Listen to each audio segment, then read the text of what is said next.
Na današnjem srečanju smo se zbrali na pobudo raziskovalke profesorice magistrice Mance Rezetič, da spregovorimo kot zagovorniki slovenščine. Ob tej priložnosti vas pozdravljam v imenu Slovenske matice in se zahvaljujem nastopajočim in občinstvu za udeležbo in sodelovanje.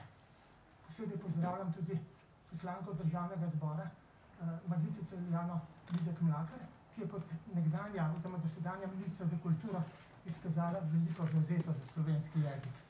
In tudi, kot sem slišal, je predsednika države nekaj leta. Hvala lepa. In tudi nekdanja predsednika države, Milana Kučana.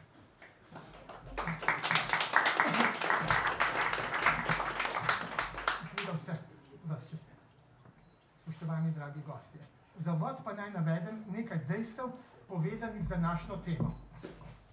Še pred pobudo za pričujoče srečanje smo se na zadnji seji upravnega odbora Slovenske matice domenili, da pripravimo javno izjavo o noveli zakona o visokem šolstvu. Že predtem pa smo 7. decembra lani pripravili posvet z naslovom Ali bo slovenščina še naš jezik, z uvodnim besedilom tajnika Slovenske matice, akademika Draga Jančarja. V njem je naš široko mednarodno uveljavljeni pisatelj opozoril na številne nesmisle, ki jih prinaša vsiljevanje angleščine na javnih prireditvah v Sloveniji. In tistim, ki razmišljajo o vsesplošni uveljavitvi angleščine, ga citiram, na vseh ravneh, to odločno odsvetoval, ker bi nas upoštevanje pragmatizma pred kulturno identiteto in dostojanstvom pripeljalo do kulturne pohabe in nas degradiralo iz nacije v samo še neko upravno enoto. Sam pa sem pred nevarnostjo opuščanja slovenskega jezika na univerzi leta 2009 posvaril kot slavnostni govornik o podelitvi univerzitetnih Prešernovih nagrad.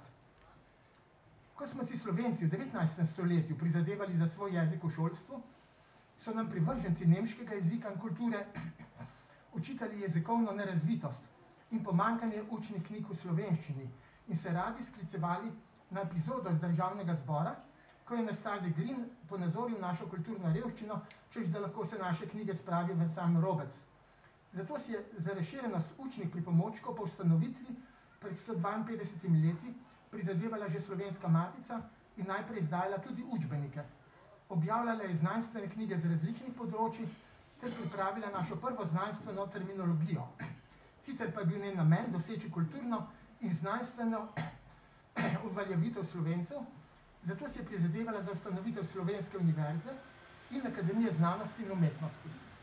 Predsednik poznejšega odbora za sestavo spomenice o potrebi Slovenske univerze pa je bil tedanji predsednik Slovenske matice Fran Levec. Univerza je nastala mukoma. Vzpostavili so jo učenjaki, ki so študirali v tujini in bi se lahko uveljavljali tudi tam.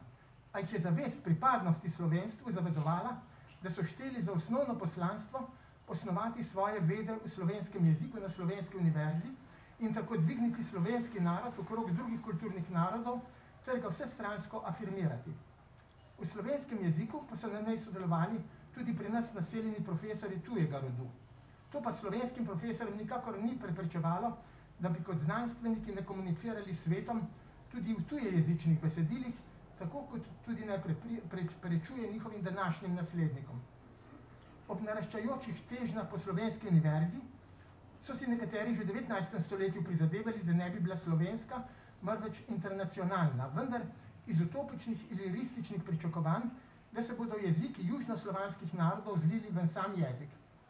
Že kmalu po ustanovitvi je Ljubljansko univerzo zaradi podobnega političnega razloga ogrozila nevarnost, da jo oblasti okrnijo in postopoma ukinejo.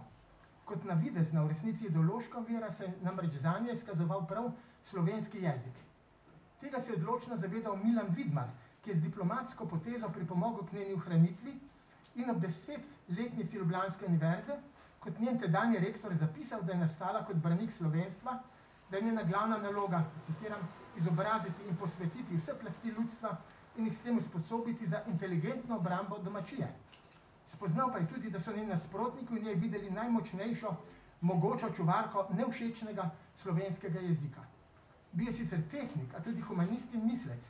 Zato se je zavedal, da univerza ni inštitucija, ki bi bil edini namen dajati državi in narodu neko število uradnikov, zdravnikov, odvetnikov, sodnikov in tako dalje, marveč je najvišji hram duha, stvariteljica duševnih vrednot, javna svobodna last svobodnega naroda.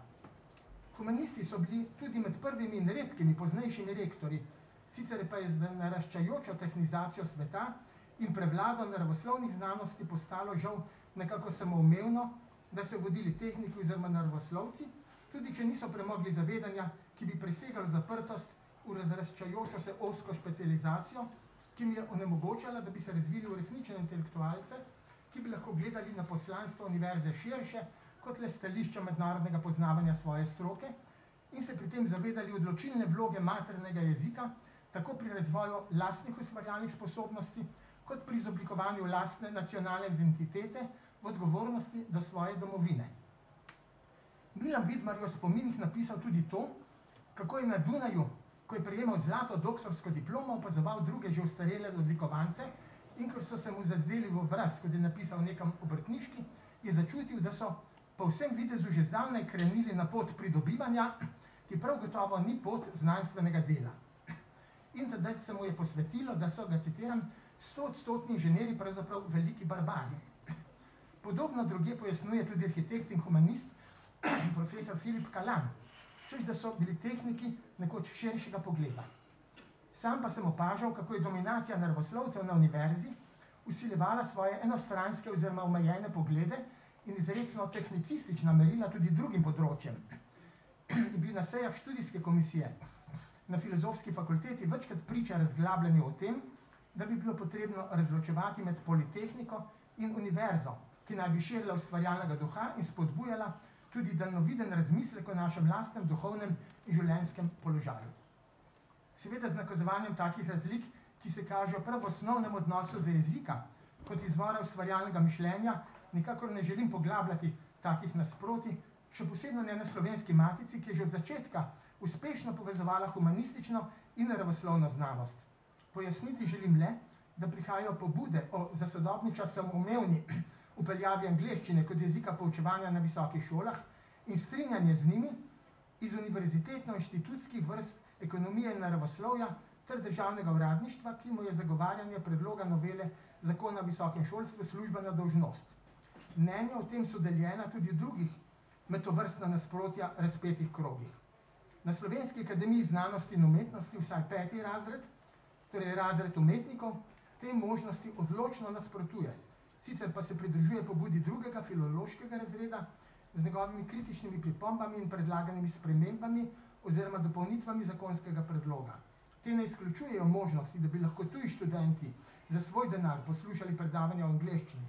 Želijo pa preprečiti ponižanje, da bi bili slovenski študenti na Slovenski univerzi, ki jo vzdržujemo državljani Slovenije, primorani poslušati predavanja o tujem jeziku.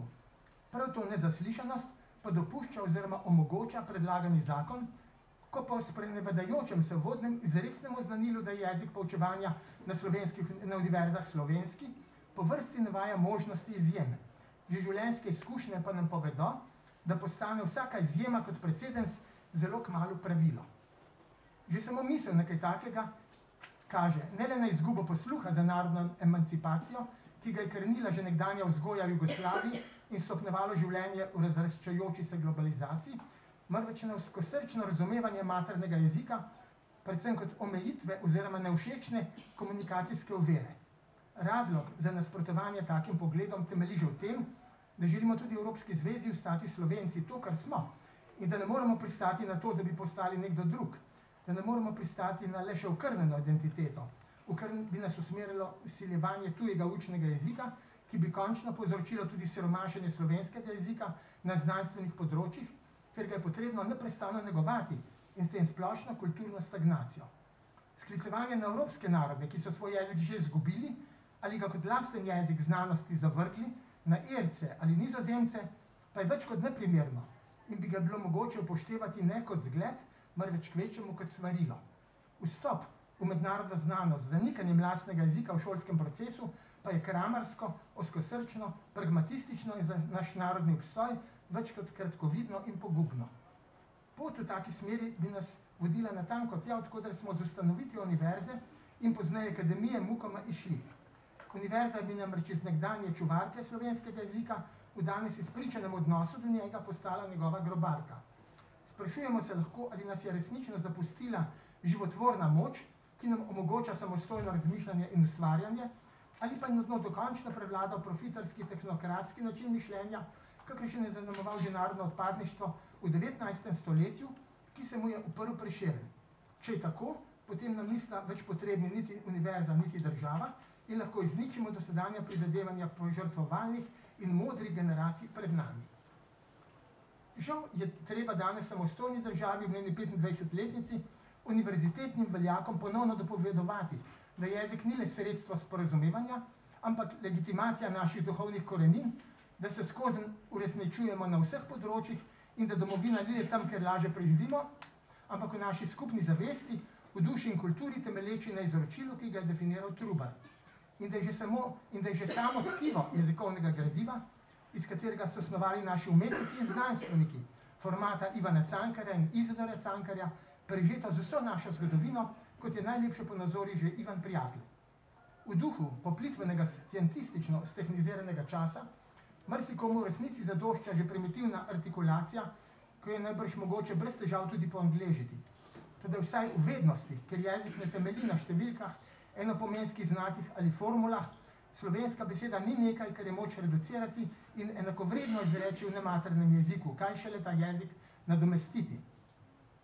Materni jezik je ne le spoznavni medij, marveč vsaj pri ubesedovanju sveta, ki je za nas svet, tudi že izhodiščna metoda. Zato ga ni mogoče brez usodnih posledic ne nadomestiti, ne zamenjati. V komunikaciji s svetom ga lahko kvečemo bolj ali manj ustrezno prevajamo. Še najmanj pa se mu smemo odreči zaradi pohlepa oziroma želje po videzu veljave in dobičku, ki ga vse bolj predrzno izpričujejo naše današnje, najbrž že preštevilne univerze, ko si načrtovano internacionalizacijo očitno predstavljajo kot pot v potujčevanje na mednarodnem trgu in s tem v resnici v nerazpoznavnost in vse večjo provincialnost. V resnici je potrebno slovenščino na univerzi nasploh vsem javnem življenju, ker postaja vse bolj degradirana in ohlapna, vedno bolj zavestno negovati. Če se je že ne bodo učili tujci, ki so doslej zanjo spričevali sposobnost in zanimanje, kot govori izkušnje z nekdanjimi tujimi študenti na Slovenskem, celo Afričani in Japonci, se sramotnemu vsiljevanju predavanj slovenskih profesorjev slovenskim študentom v tujem jeziku, ki spominja na nekdanje vsiljevanje tako imenovanih skupnih jeder, slovenski študente nikakor ne smejo in ne morejo podvreči. Ker je njihova osnovna, z ustavo zagotovljena pravica izobraževanja v slovenskem jeziku na vseh stopnjah danes resno ogrožena, je potrebno odločno stopiti slovenskemu jeziku v obrambo in zagovor. Hvala lepa.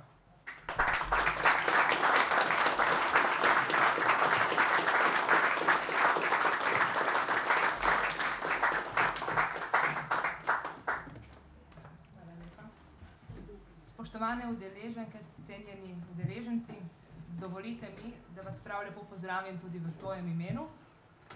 Zagovor slovenščine je namenjen razgrnitvi argumentov stališč, zakaj je predlog o spremembah in dopolnitvah zakona o visokem šolstvu, posebno 8. člen sedaj veljavnega zakona oziroma 1. člen novega zakona, sporen. Naš namen ni a priorna nastrojenost proti samemu predlogu zakona, ampak premišljena skrb glede posledic, ki ne bodo le korenito negativno posegle v učni jezik študijskih programov v visokem šolstvu, ampak bodo vidne tako v slovenski družbi in slovenski kulturi in ne nazadnje pri splošni uporabi slovenskega jezika.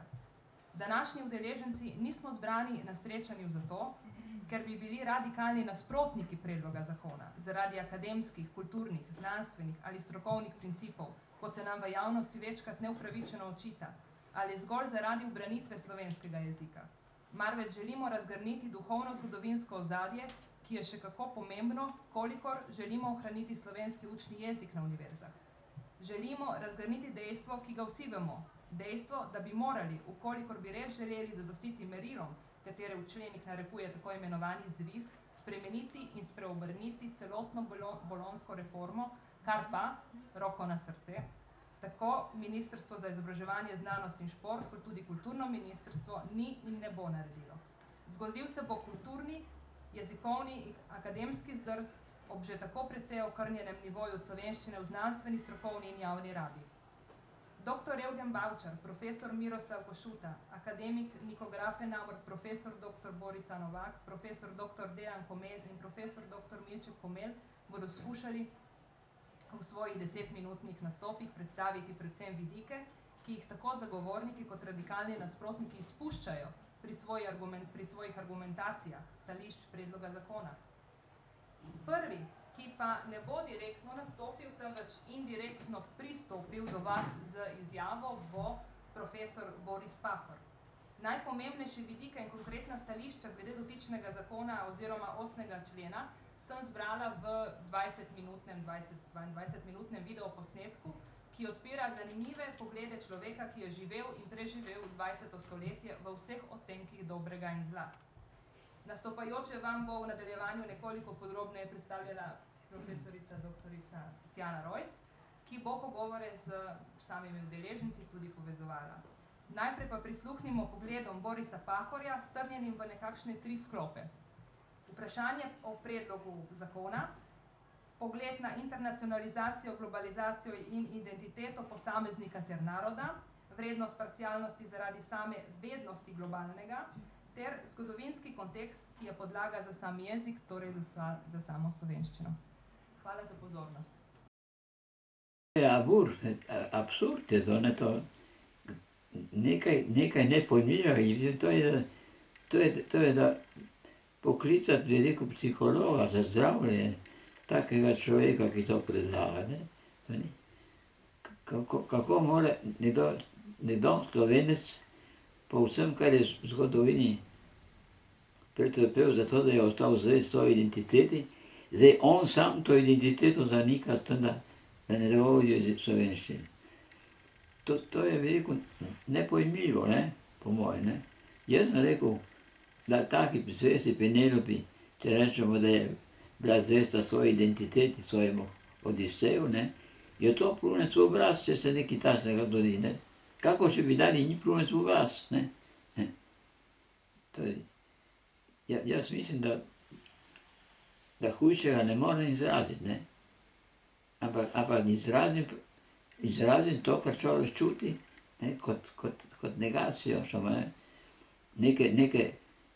nekega predstavnika neke države, ki je postala končno država po vsem, kar je doživela in ki je zdaj 20 let država, 20 let komaj živi, ne, in pride do takšnih absurdnih predlogov. To je bolno, ne. Kaj misli, da bo s tem dosegel? Da bo rekel državljan. Državljani sveta smo imeli bili, odkar zavedni človek, bi rekel, se zaveda svoje zavesti, ne, je ni mogel drugo, ko biti državljan sveta. Ker ni poznal, kako je velik ta svet, ni mogel vedeti, recimo, za razne delitve tega sveta, potem je poznal to pri zgodovini, pri zemljepisu in tako naprej, ne. Ampak tega, tu smo imeli mi. Danes pa gre to, ta formulacija globalizma, ker je v bistvu tehnika, to je tehnika podlagi sposobnosti svoje, lahko ljudi se zberemo in jaz tudi to je napisal svetovni sporazum. Bi bilo treba, jaz sem rekel, svetovni dialog. In v tem smislu dialog pomeni, da bi se zbrali tako, kako smo se zbrali, in je trajalo 30 let, ne, zato da smo se preverili, da v resnici mi škodujemo naravi, da jo uničujemo, ne, in da spreminjamo sploh njen modus, recimo temperature in zraka in tako naprej. Ne. In so zdaj se sklenili, da moramo v resnici to vzeti v roke in to popraviti. Tako veliko srečanje bi morali danes narediti s tem, da bi dali skupaj vse tiste, ki vodijo v bistvu življenje, glavne predsednike, vojaške, civilne, pisatelje, umetnike, filozofe, vire, ne, raznih posebnosti. V tem smislu, da se začne neki dialog, ne, bo trajal 10 let, v redu, mogoče enkrat pa pridemo do tega. Druge solucije danes Evropa in svet nima. Če vzamemo poštev, kaj danes počenjajo v imenu islamske države, to ni samo evropsko.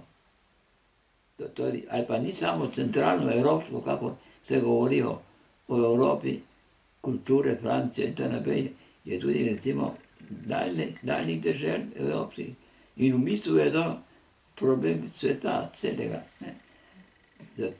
V tem smislu bi taka, bi rekel, ideja, jaz sem to rekel v parlamentu, sem rekel, mi boste imeli za starega človeka, ki misli na smrt, ki bi moral misliti na smrt, namesto tega pride sem svetovati, kaj ne mi spremenimo. In včeraj sem rekel, spremeniti najprej to, da na svetu ne bo dominacije. To je en argument. Vse, kar smo danes počeli kot ljudje, od Adama in Eve naprej, bratov pravzaprav naprej, ne, je bila samo dominacija, kako bo eden bil dominiral drugega. Država dominira drugo državo. Zdaj imamo vira, da bo dominira drugo viro.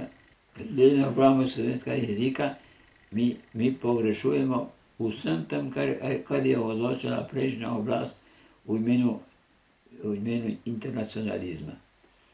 V tem je vzeto kot človek, ki je jezikoslovec, človek, ki je psiholog v smislu zvestobe svoji biti in tako naprej, je vse to zgrešeno. Začen si z himno, ki se jo poje tako, kako da mi ne eksistiramo, je res. Včeraj so peli tako, kako se ne bi smelo. Potem pero, ne, in to sem rekel, od tega se je začela ta slovesnost, zame sem rekel, ne, so peli Slovenec sem, sem rekel, tukaj se je začelo, ne. In ta Slovenec sem ima grob v Trstu, poleg vsega drugega. To je hoteno, zato ker eno je rekel, kar den, in to sem tudi ponovil, jaz razumem, kaj je to, biti nacionalno zaveden. Ampak je rekel, ne, nacionalno zaveden vodi v nacionalizem. In je omenil Hitlera, ne, da biti hlapec, kako je rekel Cankar, in se ni motil. In smo še danes. To je en izraz hlapčestva. Ta predlog, da se pouk vrši v tujem jeziku, je izraz hlapčeva. To bi se obrnil v grobi Cankar, ne, bi se in Prešeren ravno tako, ne.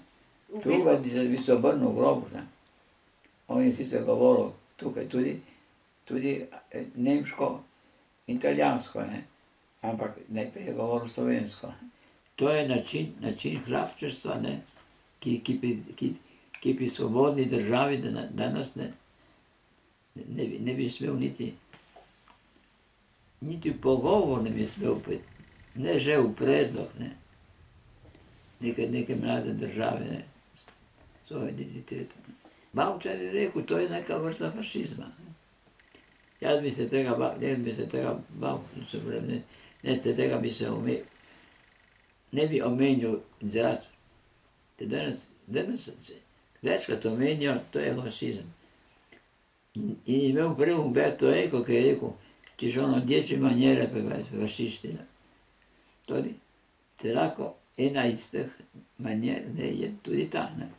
Slovenščina ima vlogo, da tisto, kar se imenuje danes slovenska skupnost, oziroma brez slovenske skupnosti, tisti pošteni Slovenci, ne, ki verujejo, ne, v to svojo bitko, borbo skozi, boj skozi zgodovino, da je to bilo, bi rekel, nekaj nečloveškega in nekaj, ker pošteni narodi to priznavajo, kako vam je uspelo. Kako vam je uspelo med rimsko, med italijansko močjo in na drugi strani nemško, ne, vam, da ste prišli do tega, da ste se ohranili. To je zgodovinski, kako bi rekel, zgodovinski primer, ki je vsega spoštovanja vreden, ker se ga Slovenci ne zavedajo. Ti prav gotovo ne, predsednik francoske države. Tako da oni so me povabili, da bom jaz tega predsednika slišal. Verjetno so mislili, da to, ker Pahor, ne, tudi nam Francozom očita, da smo še zmeri nekako je ta nacion, se pravi, tisti državi, kjer stanuješ, ali bivaš, tisti državi, si ti pripadnik in si pa, s tem, da si državljan, si ali Francoz, ali Nemec, tako naprej. Kar danes to zanikajo, to so prišli do tega, da je ta nacion. In gospod Chirac takrat je govoril o kulturi Evrope. Ne kulturi Evrope, ima o evropski kulturi. In je povabil, zdaj pa če meni se rekel, da je rekel 200 kulturnikov teh raznih držav, ki so takrat prišli s Slovenijo v Evropo. Mene so povabili, Ministrstvo za kulturo francosko, je rekel, mi želimo, da prijete tudi vi. Jaz sem rekel, prostite, najprej vi želite, da tiste, ki prihajajo zdaj v Evropo, jaz ne prihajam, zato ker sem italijanski državljan in sem že v Evropi kot italijanski državljan in meni bi očitali v Sloveniji, da se jaz bom pred njih predstavil. Ne, se ne gre pravi, da vas predstavlja Slovenijo. Mi vas imamo za evropskega človeka in mi bi radi, da bi prišli, ne. Ma sem rekel, ma vi kdo? Vi. Ma tukaj vsi na ministrstvu. Ja sem rekel, tega meni je zelo všeč tako, ne. Naj me povabite, ne. In jaz mislim, da so oni, ravno zaradi tega, ker jaz poudarjam svojo nacionalnost in kritiziram nje, Francoze, je dober del Francozov, ki je meni ploskal, ko sem to govoril v teatru francoskem, kaj je. Te države so prišli zdaj v Evropo in jutri bodo prišli še drugi. In je rekel, kako je rekel on, in tedaj bomo postali ena velika evropska družina. Ampak takrat bomo bolj Španci, bolj Nemci, bolj Italijani, bolj Francozi kot danes. To je v bistvu bilo enotna Evropa v pluralnosti. V pluralnosti raznih identitet. Ena izmed tez je, dajmo biti za to, da se ustvari en splošen parlament. In tu je tudi navezano to, kar pravim jasno, eno skupnost, ki ne se diskutira in tako naprej. Samo jaz sem jo razširil. On govori dva govorita za Evropo, jaz govorim za cel svet. Ker je že vprašanje celega sveta. V strani 8 tega njihovega teksta, stran 8 italijanščini in 9 strani, je pa vprašanje globalizacije. In onadva pravita, globalizacija da in globalizacija ne. Globalizacija da, ukolikor mi nekako kot sinovi matere zemlje skrbimo za njeno rešitev, ker brez njene, če mi nimamo rešene Evrope, ne rešujemo niti našega obstoja. In to, kar sledi temu skupnosti človeka na zemlji, je nujno, da človek vidi, človeku brat, če mu človeku pomaga, človek je nekako solidaren s človekom in tako naprej. Vse lepo, to drži, in to je pohvalno. To, kar se tiče enotnosti, širine in vse. Zdaj moramo iti pa k partikularnem. To pravi, adesso bisogna prendere anche particolare. Partikularno pridemo tako, da mi mislimo na dežele, mislimo na nacije, posamezne narode, res. In v tem primeru moramo kot obvezno dati možnost temu partikularen maksimalni razvoj, kar se tiče kulture. In to se pravi, kar se tiče tudi znanosti in tako naprej, res ne. Zato, ker to partikularno je dragoceno in mi moramo iskati, da se ta dragoceno obstane in da se razvija. Evo, to sem jaz tudi citiral. To se pravi, je zmeraj v tem, kar jaz Boris Pahor trdim že od Zaliva naprej. To se pravi od leta 1966. Res. In to spada tudi v sklop tega, kar je, bi rekel, danes govor o tem zakonu, oziroma o tem predlogu in tako naprej, ne jaz. Če hoče oni to v smislu neke globalizacije, v smislu nekega človek, ki je svetski, ki je državljan sveta, nobene nima nič proti, dokler ostane zvest tistemu partikularnemu, ki je dragoceno in ki ne sme izginiti. Če bi svetu, ki sem rekel mladini, ki so rekli, ja, mi smo mi rekli direktno, mi smo za enotnost sveta in tako naprej.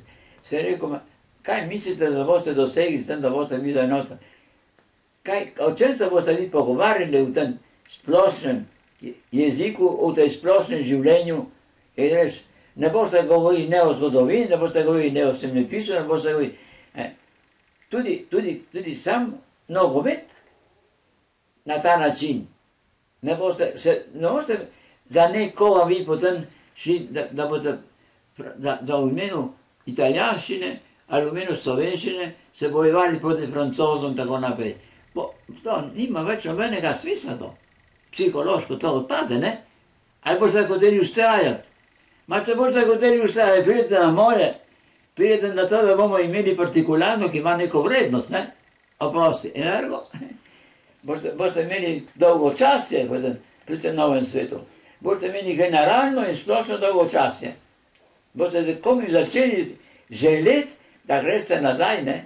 In da rečete, ne, jaz tako pa, zdaj sem mislil, da nema, ne tako. Tako je, če hočeš imeti globalizacijo. In Srečko Kosovel je nekje napisal, mi smo zmeri za Evropo. Mi smo zmeri za Evropo. Ljubimo se, nekaj je rekel spoštujmo se menda, potem je rekel ljubimo se, ampak ostanimo zvesti svojemu obrazu. Evropa je plačala v življenju nekaj ogromnega za svoj, bi rekel, boj za svobodo. V vojaškem smislu, v smislu